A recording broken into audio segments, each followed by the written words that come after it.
नहीं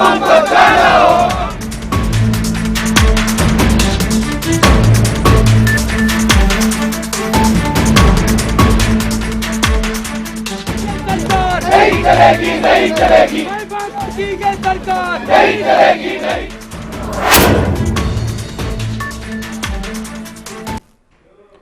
नमस्कार, मैं हूं गिरीश खड़ायत। धरना और धरातल। धरना देगी भारतीय जनता पार्टी 21 जनवरी को। धरना राज्य सरकार की नीतियों के खिलाफ, धरना राज्य में रुके हुए विकास कामों का हवाला देकर, और धरना शायद अपनी राजनीतिक जमीन को तलाशने के लिए भी, अपनी धरातल पर स्थिति को टटोलने के लिए भी। बीजेपी के अंदर जो चल रहा है वो किसी से छिपा नहीं है। सिर्फ एक विधायक की बगावत का जो सीधे तौर पर सवाल आया है, उसके बाद क्या बीजेपी के अंदर ये बेचैनी है कि कहीं हमारे अंदर फूट तो नहीं पड़ गई, या बीजेपी के विधायकों को एक साथ लाने की ये कवायद के तौर पर तो धरना नहीं है, या ये बीजेपी ये टटोलना चाहती है कि 2017 के लिए हम कितने तैयार हैं, संघर्ष का रास्ता अगर हम इख्तियार करते हैं तो क्या हमारे सभी विधायक साथ हैं भी या नहीं हैं।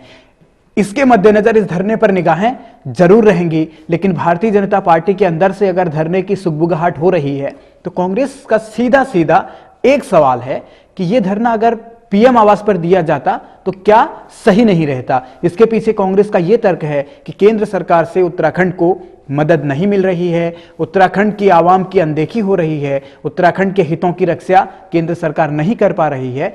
इसलिए बीजेपी के नेताओं को 7 रेस कोर्स पर जाकर धरना देना चाहिए। नसीहत भी दी जा रही है, लेकिन धरातल पर हकीकत क्या है? क्या भारतीय जनता पार्टी इस धरने के जरिए सरकार को जो जगाने की कोशिश कर रही है वही है, या फिर भारतीय जनता पार्टी अपने घर के अंदर के घमासान को टटोलने के लिए, उसकी हकीकत को समझने के लिए, अपनी धरातलीय स्थिति को जानने के लिए यह धरना दे रही है? इसे लेकर जरूर सवाल उठ रहे हैं। लेकिन तीरथ सिंह रावत कहते हैं कि धरना सिर्फ 21 को नहीं दिया जाएगा, बल्कि 2 फरवरी को भी पूरे राज्य में धरनों का दौर चलेगा, प्रदर्शनों का दौर चलेगा, जिसके जरिए सरकार के खिलाफ बीजेपी अपना आक्रोश जताएगी।